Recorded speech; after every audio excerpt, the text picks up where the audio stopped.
Hi గారు, welcome to our channel. ప్రస్తుతం మనతో పాటు దాము బాలాజీ గారు సీనియర్ జర్నలిస్ట్ ఉన్నారు. వారితో ఒకసారి మాట్లాడదాం. సార్ నమస్కారం సార్. నమస్తే. సార్, అల్లు అర్జున్ గారి పైన ఢిల్లీలో కూడా కేసు నమోదైంది అని వార్తలు వినిపిస్తున్నాయి సార్. ఆల్రెడీ మనం చూసాము సంధ్య థియేటర్ ఇష్యూలో ఆయన మీద కేసు నమోదు అవ్వడం, అరెస్ట్ అవ్వడం, జైలుకు వెళ్ళారు. మళ్ళీ మధ్యంతర బెయిల్ ద్వారా బయటకు వచ్చేసారు. మళ్ళీ ఇప్పుడు ఢిల్లీలో కేసు దీనికి సంబంధించి జరిగిందని అంటున్నారు. మరి ఎవరు పెట్టారు? మరి ఈ ఇష్యూలో ఏం జరిగే అవకాశం ఉంది? మీరేం చెప్తారు సార్? అల్లు అర్జున్‌కి ఈ కేసులో రోజుకొక ట్విస్ట్ కనిపిస్తుంది. ఎందుకంటే ఇక్కడ అల్లు అర్జున్ మీద బిఎన్ఎస్ భారతీయ న్యాయ సంహితలో 2 సెక్షన్లు పెట్టారు. అవి 2 కూడా చాలా సివియర్ సెక్షన్లు. అందులో 105 culpable homicide non bailable section, cognisable. Non bailable అంటే బెయిల్ ఇవ్వలేని సెక్షన్ అనమాట. అంటే నోటీసులు ఇవ్వకుండానే అరెస్ట్ చేయొచ్చు పోలీసులు. అట్లాగే కాగ్నిజబుల్ అంటే మేజిస్ట్రేట్ పర్మిషన్ అవసరం లేదు, డైరెక్ట్గా అరెస్ట్ చేయొచ్చు. అందుకని ఆయన అరెస్ట్ చేశారు. ఇమీడియట్గా నాంపల్లి కోర్టులో ప్రవేశపెట్టారు. ఆ నాంపల్లి కోర్టు 14 రోజులు జైలు శిక్ష కూడా వేసేసింది. అయితే ఈ లోపల వాళ్ళు quash petition, lunch motion petition వేసుకున్నారు. నిరంజన్ రెడ్డి ఆర్గ్యూ చేశాడు. ఓవరాల్గా ఆయనకు లంచ్ మోషన్ పిటిషన్లో, క్వాష్ పిటిషన్లో భాగంగా ఇంటీరియం బెయిల్ 4 వారాలు ఇచ్చింది. దాని మీద సుప్రీంకోర్టుకి ఇక్కడ గవర్నమెంట్ వెళ్తుందని చెప్తున్నారు. అది అట్లాగే అల్లు అర్జున్ కూడా సుప్రీంకోర్టులో క్వాష్ పిటిషన్, ఇక్కడ వేసిన క్వాష్ పిటిషన్ రాలేదు కాబట్టి విచారణకి, అక్కడ మళ్ళీ క్వాష్ పిటిషన్. అసలు ఈ కేసుకి సంబంధం లేదు. ఆల్రెడీ షారుఖ్ ఖాన్ సిమిలర్ దీంట్లో షారుఖ్ ఖాన్ జరిగింది. ఇట్లాంటివి గతంలో కూడా చాలా జరిగాయి. ఇందాక కూడా రామ్ గోపాల్ ట్వీట్ చేశాడు, క్షణక్షణం తీసేటప్పుడు శ్రీదేవిని చూడడానికి వచ్చిన 1,00,000 మందిలో 3 చనిపోయారు. మరి ఇప్పుడు వెళ్ళి మీరు స్వర్గానికి వెళ్ళి శ్రీదేవిని అరెస్ట్ చేస్తారని ఆయన అడిగారు. సో ఇలాగా మొత్తంగా ఏంటంటే ప్రముఖులు ప్రజల్లోకి వెళ్ళినప్పుడు తొక్కిసలాటలు జరగడం, దేవాలయాల్లో జరగడం, తర్వాత బాబాల దగ్గర జరగడం, పుష్కరాల్లో జరగడం, ఇలాగ అనేకం జరుగుతున్నాయి. దాన్ని మరి వాళ్ళ అందరినీ అరెస్ట్ చేశారన్న ప్రశ్న వస్తుంది. సో ఏదేమైనా ఇది ఇప్పుడు తెలంగాణ నుంచి ఢిల్లీ దాకా మొత్తంగా ఇది నేషనల్ ఇష్యూ అయిపోయింది. ఈ క్రమంలో ఇప్పుడు అల్లు అర్జున్కి మరొక షాక్ తగిలింది. అదేంటంటే హ్యూమన్ రైట్స్ కమిషన్కి యుగంధర్ గౌడ్ అని ఒక బీసీ సంక్షేమ సంఘం తెలంగాణ కార్యదర్శి లేదా అధ్యక్షుడు కరెక్ట్ తెలియదు, ఆయన ఈ బీసీ సంఘం తరపున కోర్టులో కేసు వేశాడు. ఎందుకంటే ఈ ఫ్యామిలీ కూడా బీసీలు, వీళ్ళ చనిపోవడానికి కారణం అల్లు అర్జునే అనేది ఆయన హ్యూమన్ రైట్స్ కమిషన్కి పిటిషన్ వేస్తాడు. హ్యూమన్ రైట్స్ కమిషన్ దాన్ని యాక్సెప్ట్ చేసింది. అయితే ఇక్కడ నాకు తెలిసి ఇప్పటి వరకు 2 పిటిషన్లు ఉన్నాయి. ఆల్రెడీ జనసేన సంబంధించిన లాయర్ ఒక హ్యూమన్ రైట్స్ కమిషన్, ఆయనేమో పోలీసులది తప్పని వేశాడు. థియేటర్ తప్పని కాకుండా పోలీసులు వైఫల్యం వల్లనే ఇది జరిగిందనేది హ్యూమన్ రైట్స్ కమిషన్. మరి హ్యూమన్ రైట్స్ కమిషన్ దాని మీద ఏం చర్య తీసుకుంది అనేది ఇప్పటివరకు ఏమి సమాచారం లేదు. మామూలుగా అయితే హ్యూమన్ రైట్స్ కమిషన్ ఏం చేస్తుందంటే స్టేట్ డీజీపీకి ఆదేశాలు ఇస్తుంది, దీని మీద సమగ్ర విచారణ జరిపి ఒక నివేదిక పంపించమని.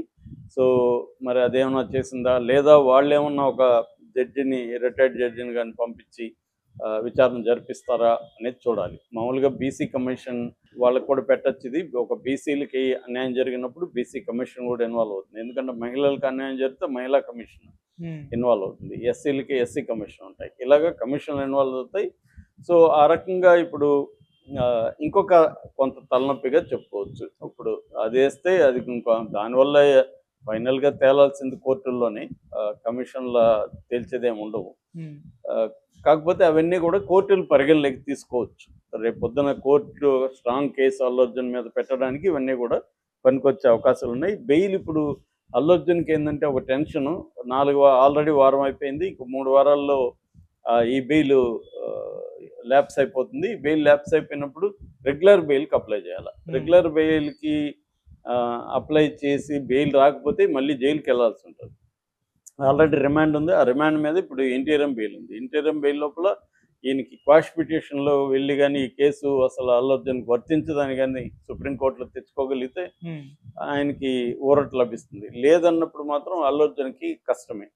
సో రేవంత్ రెడ్డి దాన్ని అంత ఈజీగా వదిలిపెట్టట్లేదు. నేను మొన్న కూడా చెప్పాను, రేవంత్ రెడ్డి ఏంటంటే ఒక పక్క ఆప్టిక్స్ అంటారు, అంటే దీని ఇమేజ్ చుట్టూ ఆ అబ్బాయి ఫ్యామిలీ, అక్కడ ఉన్న శ్రీతేజ్ వాళ్ళ మదర్ రేవతి చనిపోవడం, శ్రీతేజ్ డెత్ బెడ్ మీద ఉండడం, ఆ ఫ్యామిలీకి సంబంధించిన వాళ్ళ చెల్లెల వీడియోలు ఇవన్నీ బయటికి తీసుకురావడం, శ్రీతేజ్ దగ్గరికి మన సిబి ఆనంద్ లేకపోతే హెల్త్ సెక్రటరీ ఇలాంటి వాళ్ళంతా పంపించడం, దాన్ని లైవ్గా ఉంచుతున్నారు ఆ ఇష్యూని. అంటే ఒక ఎమోషనల్ సెంటిమెంటల్ ఇష్యూ లాగా తీసుకొస్తున్నారు.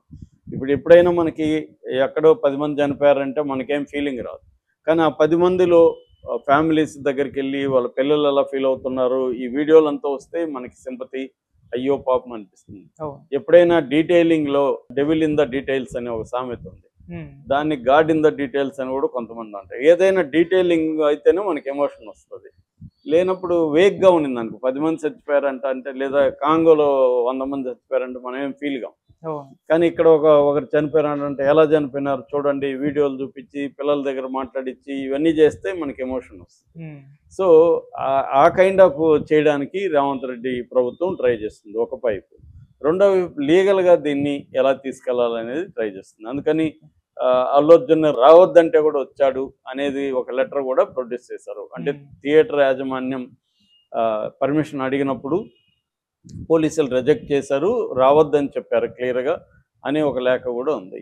మరి ఆ లేఖ నిజమా అబద్ధమా తెలియదు. నిజమైతే కోర్టులో ఈ బెయిల్ అప్పుడు ఎందుకు పెట్టలేదు, జడ్జి గారు కూడా అడిగారు, జువాడి శ్రీదేవి గారు, మీరు రావద్దని చెప్పడానికి ప్రూఫ్ ఉందా, ప్రూఫ్ ఉంటే పెట్టండి అని అడిగారు. వీళ్ళు టైం అడిగారు తప్ప అప్పటికప్పుడు పెట్టలేదు. సో అది నిజంగా ఉంటే ఇవాళ వాట్సాప్లో ఎంతసేపు పంపించడానికి, అది జడ్జి గారు ముందు పెట్టడానికి ఎంతసేపు ప్రింట్అవుట్ తీసుకొని, పెద్ద విషయం కాదు కదా. కానీ మరి ఎందుకు వీళ్ళు పెట్టలేదు, అది ఫేక్గా అనేది ఒక డౌట్. రెండవది, మరోవైపు కాంగ్రెస్ నాయకులకు బక్కా జడ్సన్ రెబల్ నాయకుడు ఆయన వెళ్ళి అసలు అల్లు అర్జున్ 25 లక్షలు ఇవ్వలేదు, ఓన్లీ 10 ఇచ్చాడు, మోసం చేశాడు అల్లు అర్జున్ అని ఒక అతను నెరేటివ్ని ఆయన అనౌన్స్ చేశాడు. దానికి ఇప్పటివరకు అల్లు అర్జున్ టీం నుంచి ఎక్స్ప్లెనేషన్ లేదు. అది నిజమే అన్నట్టుగా మనకు అనిపిస్తుంది. ఎందుకంటే ఒకేసారి డబ్బులు ఇవ్వలేదా తెలీదు. అట్లాగే హాస్పిటల్ ఖర్చులన్నీ మేమే భరిస్తున్నాం అనేది సివి ఆనంద్ కమిషనర్ డిక్లేర్ చేశాడు. మొన్నటి వరకేమో అల్లు అర్జునే చూసుకుంటున్నాడు, ఈవెన్ సింగపూర్ నుంచి ఒక ఇంజక్షన్ తెప్పించారనే పుకారు వీళ్ళు క్రియేట్ చేశారు. అదంతా అబద్ధం అన్నట్టుగా ఇప్పుడు తేలిపోయింది. దానికి సంబంధించి కూడా అల్లు అర్జున్ టీం ఏమీ మాట్లాడలేదు. ఓన్లీ అల్లు అరవింద్ వెళ్ళి చూసి వచ్చాడు తప్ప ఈ కౌంటర్ అఫెన్సివ్ అనేది అల్లు అర్జున్ వైపు చేస్తున్నట్టుగా కనబడలేదు. ఎందుకంటే మనం చేసే కొద్దీ మళ్ళీ కాంగ్రెస్ ప్రభుత్వం ఎక్కువ చేస్తుందని సైలెంట్గా ఉన్నట్టుగా స్ట్రాటజిక్గా ఉన్నారు. మరోవైపు పవన్ కళ్యాణ్ ఇప్పటి వరకు అపాయింట్మెంట్ కూడా ఇవ్వట్లేదు అల్లు అర్జున్కి. ఎందుకంటే తనకు డిప్యూటీ సీఎంగా ఒక స్టేట్లో ఉండి తాను అల్లు అర్జున్ ఈ కేసులో నిందితుడిగా ఉన్న అల్లు అర్జున్ కలిస్తే అది బ్యాడ్ సిగ్నల్ జనాల్లోకి వెళ్తుంది అని పవన్ కళ్యాణ్ భావిస్తున్నట్టుగా వార్తలు వస్తున్నాయి. ఎందుకంటే ఇది బంధువుల వ్యవహారం కాదు, ఆయన పొలిటికల్గా ఒక డిప్యూటీ సీఎం కాబట్టి పక్క రాష్ట్రంలో ఒక నిందితుడిగా ఉన్న వ్యక్తిని అతను బంధువా కాదనేది పక్కన పెడితే మనం వెళ్ళి కలిస్తే అది రాంగ్ సిగ్నల్ వెళ్తుంది అనేది. రెండోది, అంత వీళ్ళకి సంబంధాలు కూడా ఏమి లేవు, మంచి సంబంధాలు కూడా లేవు, మనం ఎందుకు రిస్క్ తీసుకోవాలనేది పవన్ కళ్యాణ్ అనుకోవడం సహజమే అది. సో అందుకనే ఆయన ఇది చేయలేదు. ఇటు చిరంజీవి అంటే చిరంజీవి భార్య సురేఖ గారు వీళ్ళ మేనత్ కాబట్టి అల్లు అర్జున్కి తప్పదు. ఆయనకైనా నాగబాబుకైనా వాళ్ళకి వెళ్ళాలి. ఫ్యామిలీలో సమస్య వచ్చినప్పుడు అదేదో అంటారు కదా, మనకు నూరు ఉండొచ్చు కానీ ఒక క్రైసిస్ వచ్చినప్పుడు మనం ఒకటి అవ్వాలనేది ఎప్పటి నుంచో ట్రెడిషనల్గా ఫ్యామిలీ సంబంధాల్లో అది ఉంది.